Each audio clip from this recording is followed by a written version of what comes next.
আমাদের স্টুডেন্টসরা আলহামদুলিল্লাহ ভালো করতেছে, সবচেয়ে বড় রিজন হচ্ছে আমরা একটা প্রেশার ক্রিয়েট করি। প্রেশারটা কনসিস্টেন্সি আনে। কারণ রিডিং প্যাসেজ কয়টা বা লিসনিং প্যাসেজ কয়টা সলভ করব সেটা থেকেও ইম্পর্টেন্ট যে স্টুডেন্টটা রেগুলার ক্লাস করতেছে, রেগুলার ঘরে কাজগুলো করতেছে কিনা, because he or she is dealing with a language, not a course, mathematics course or physics or biology. This is a language. It doesn't come right away. You cannot memorize all those things. You have to internalize. আত্মস্থ করা, not মুখস্থ করা, দুইটা দুই জিনিস।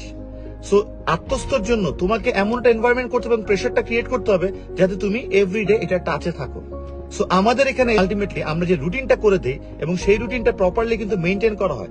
Even আমাদের এই batch থেকে কিন্তু আমরা রোল কল করা শুরু করে দিয়েছি। ক্লাসের ভিতরে রোল কল, কালকে ক্লাসের ভিতরে রোল কল করা হয়েছে।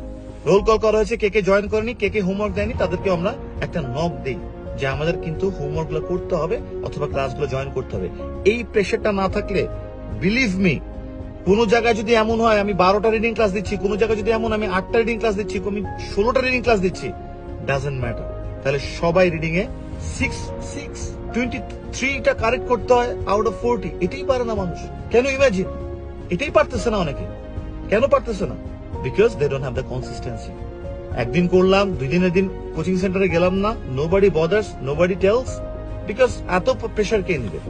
সো আমাদের এখানে যে কনসিস্টেন্সিটা আমরা রাখছি যাতে করে একটা পাওয়ার জেনারেট হয়, সে অ্যাটলিস্ট আমাদের সাথে থেকেও সে না পড়তে চাইলো জানি একটা ভালো স্কোর করতে পারে, সে না পড়তে চাইলো, আমি আবার রিপিট করতেছি, সে পড়াশোনা করতে চাচ্ছে না, বাট স্টিল সে একটা ভালো কিছু করতে হবে তাকে।